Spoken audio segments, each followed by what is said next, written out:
ऐसे कुछ कंटेंट है जो मुझे अच्छा लगा किसी भी कोचिंग का जो इंग्लिश मीडियम है, उसको मैंने ट्रांसलेशन के रूप में यूज किया हो। आंसर ना बन रहे हो तो उसकी अगर फॉर्मेटिंग मुझे देखनी हो तो मैं उस पर डाल देता कि क्वेश्चन रियल में डिमांड क्या कर रहा है। यूपीएससी कुछ क्वेश्चन होते हैं आपको समझ में ही नहीं आ रहा है क्या लिखा हुआ है, क्या इसका मतलब, तो उसको अगर हम चैट जीपीटी पे डाल देते तो हमें आइडिया हो जाता है कि इसमें ये पूछ क्या रहा है। फिर आप उसमें कुछ अपने ओर से ऐड करना चाहते हो जो आपको डायमेंशन आइडिया हो जाता है कि इसमें ये चीजें, क्योंकि जैसे आप चैट जीपीटी पे कोई क्वेश्चन डालोगे तो बहुत लंबा दे देगा आंसर, तो आप क्या करोगे उसमें से जो आपको लग रहा है कि ये ब्लस रिफ्रेम कर लो, हाँ अपने से रिफ्रेम कर दो। जैसा उसको डेटा दिया जाएगा उसी का एनालिसिस करके वो देगा, तो थोड़ा सा आप क्योर रहना कि कोई गड़बड़ी हो तो उसको सही कर लेना। 10th और 12th मेरी प्राइवेट थी, लेकिन मैं इसको मतलब गवर्नमेंट के टाइप का ही बोलूंगा। पैसे होगी तो उनको थोड़े एडवांटेज तो मिलेंगे, आपको खोने के लिए कुछ नहीं है और बहुत कुछ पाना ही है जीवन में। रेगुलर मेहनत करने में जो एक इंटरनल मोटिवेशन है, आप एक नया चेंज लाओगे लाइफ में, जो एडवांटेज बाकी लोगों को मिला उससे कई गुना ज्यादा आपका मोटिवेशन होगा। कौन सा अटेम्प्ट था आपका? मेरा 4th अटेम्प्ट है और ये मेरा पहला इंटरव्यू है और पहला मेंस था। 4th अटेम्प्ट है। लैंग्वेज क्या है सर आपकी और ऑप्शनल क्या है? हिंदी साहित्य ऑप्शनल है और हिंदी मीडियम ही है मेरा। हिंदी मीडियम है आपका? वाह।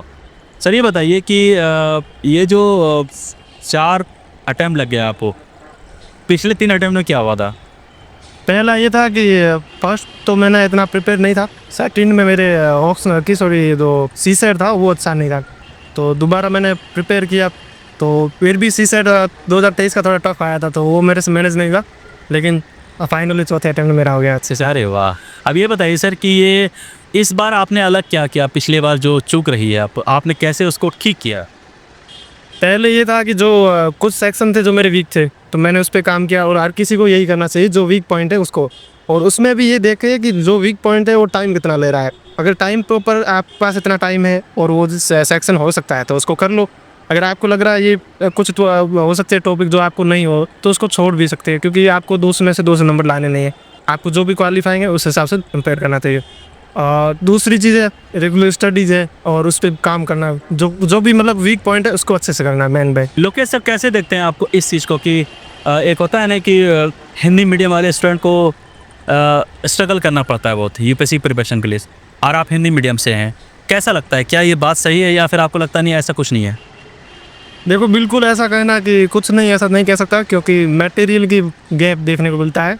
तो अगर मटेरियल का गैप अभी जैसे एआई है इनका यूज़ करके हम अब कम कर सकते हैं। अच्छा, तो इस पे काम किया जाएगा, मेरे को लग रहा है काफ़ी। तो आपने एआई चैट जीटीपी का यूज़ किया था राइट? जी सर भैया। क्या किया था, कैसे किया था आपने, क्या उसमें किस तरह से यूज़ किया था आपने?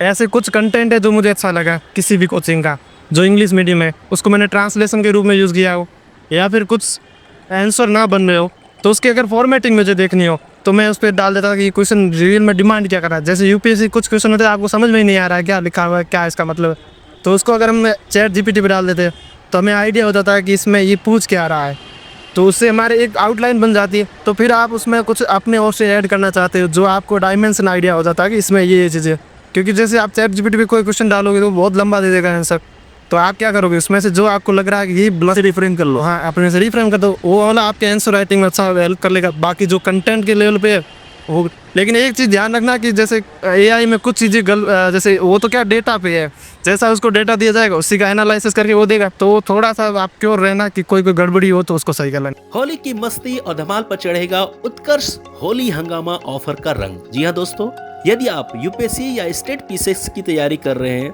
या फिर नीट जेई या फिर 6 से 12 तक की स्कूली परीक्षा की तैयारी कर रहे हैं तो दोस्तों आपके पास एक बेहतरीन ऑफर है, आपके पास एक बेहतरीन मौका है उत्कर्ष क्लासेस होली हंगामा ऑफर का लाभ उठाने का। दोस्तों हम हमेशा कोशिश करते हैं कि अपने इस प्लेटफॉर्म के जरिए आपको इन सारे ऑफर्स के बारे में बताते रहें ताकि आप इसका फायदा उठा सकें। दोस्तों इस ऑफर में आपको मिल रहा है उत्कर्ष के सभी ऑनलाइन कोर्सेज पे 50 नहीं, 60 नहीं, 70 भी नहीं दोस्तों 90% तक का डिस्काउंट, यही नहीं 100% तक का कैशबैक। इसके साथ ही दोस्तों उत्कर्ष ऐप की जो बुकशाला है उसकी स्टडी मटेरियल पर अप टू 90% का डिस्काउंट मिल रहा है। यही नहीं दोस्तों, अगर आप एडिशनल 10% डिस्काउंट पाना चाहते हैं तो आप हमारे कूपन कोड UCWM10 का इस्तेमाल करके 10% एक्स्ट्रा डिस्काउंट पा सकते हैं। ध्यान रखें दोस्तों, ये बहुत ही अच्छा ऑफर है और इस मौके का फायदा उठाना चाहिए, लेकिन आपको इस बात का ध्यान रखना है कि ये ऑफर सिर्फ और सिर्फ 22 मार्च तक ही उपलब्ध है। ऑफर की लिंक नीचे डिस्क्रिप्शन और पिन कमेंट में मिल जाएगी। तो अभी अपना ऑनलाइन कोर्स चुनें और दमदार तैयारी की शुरुआत के साथ ही इस होली को भी यादगार बनाएं। चलो दोस्तों, इस वीडियो में आगे बढ़ते हैं। देखो सर ने चैट जीटीपी का इस्तेमाल किया और वही ना, स्मार्ट बनना चाहिए आदमी को, और ये स्मार्ट तरीका है। बहुत सारे टूल्स आपके पास हैं जिसका यूज़ करके आप बहुत कुछ कर सकते हैं। और वो चीज़ सर ये बताइए, हिंदी साहित्य एज ए ऑप्शनल कैसा लगता है? ये हिंदी साहित्य, इसमें नंबर मिलते हैं या फिर इसकी रिसोर्सेज की बात करें तो कैसे लगता है आप इसके? मेरा पर्सनल ये था कि जो साइंस के सब्जेक्ट थे, मैं साइंस बैकग्राउंड से हूँ, मैंने CBZ से किया हुआ है ग्रेजुएशन, तो उसको मैंने प्रिपेयर किया, उससे मुझे ये ठीक लगा था। और मेरी 12th क्लास में भी मैं जब पढ़ रहा था तो मुझे इसमें अच्छे मार्क्स आ रहे, तो मैंने इसको प्रिपेयर किया। बाकी अगर कंटेंट हो, गाइडेंस हो, ये अच्छा है हिंदी मीडियम और हिंदी साहित्य में, तो इस हिसाब से मैंने इसको प्रिपेयर किया। इसके कंटेंट, इसकी बुक्स वगैरह कहाँ से मिली थी? क्या वो दृष्टि के जो विकास सर है उनका यूज़ किया था या फिर कुछ और किया था आप इसके लिए? और मेनली मैंने उन्हीं के थे नोट्स, वो पढ़े थे, और मैंने उनका कोर्स भी लिया था, जो पेन ड्राइव कोर्स, वो मैंने रूम पे लिखे थे सारे, और उनका जो भी कंटेंट था नोट्स बनाए थे। फिर मैंने उन सब का, जैसे जो नोट्स सर ने बीच में लिखा है वो, और जो मेन बुक्स है, उन दोनों का कंपाइलेशन बना दिया था, जो मेरा कम से कम 200-300 पेज, 200 या 250 पेज का एक बना था कंपाइलेशन। उसको मैंने बड़ा बार रिवाइज किया, तो मेरे वो जैसे आपको कुछ क्वेश्चन पूछ रही तो आपको पॉइंट याद है कि 4 पॉइंट, फिर आप उसके अनुसार जो भी आपको लाइन याद है किसी भी, वो लिख दी, और जो आपका पॉइंट है वो लिख दिया, तो आपका मतलब एक आंसर फ्रेम हो जाता है। जैसे कि आपको ये आइडिया रहता है कि ये प्रश्न है, इसके ये पॉइंट होंगे, जैसे कुछ भी आ गया तो बोला कि ये चीज़ें इसके कवि या इस लेखक की विशेषता है, तो उसी के आसपास वो पॉइंट लिख के आपका आंसर हो जाएगा। सर आप किस स्टेट से बिलोंग करते हैं? घर में कौन कौन है आप? सर मैं राजस्थान से हूँ, और मेरे घर में मेरे 2 भाई है, एक मेरे बड़ा है, एक छोटा है, और मेरी मम्मी होता था। राजस्थान में कहाँ से सर? बाड़मेर, पश्चिमी राजस्थान, बाड़मेर। ओह, बहुत बढ़िया। तो सर आपने एकेडमिक क्या वहाँ सरकारी स्कूल से की या प्राइवेट स्कूल थी? कैसे किया था एकेडमिक? 10th और 12th की बात करें तो 10th और 12th मेरी प्राइवेट थी, लेकिन मैं इसको मतलब गवर्नमेंट के टाइप का ही बोलूँगा, क्योंकि वहाँ पे जो मतलब मेनली इतना ज़्यादा डिफरेंस नहीं था, क्योंकि मैं जो सीयू तहसील में, वहाँ पे ऐसी स्कूल। सर ऐसा माना जाता है, हो सकता है मैं गलत हूँ, जहाँ से आप बिलोंग करते हैं वहाँ पे एजुकेशन का थोड़ा माहौल कम है, लेकिन फिर भी आप वहाँ से निकल के आप एक ऐसी स्थिति में है जो कि एक बहुत ही डिजर्विंग है। ऐसा कैसे देखते, इसको कैसे आप देखते हैं? क्या ये बात सही है या फिर आपको लगता नहीं आपको बहुत ही प्रॉपर माहौल मिला एजुकेशन का शुरुआत में और उसी की वजह से आप यहाँ पे हैं? ऐसा कुछ है क्या?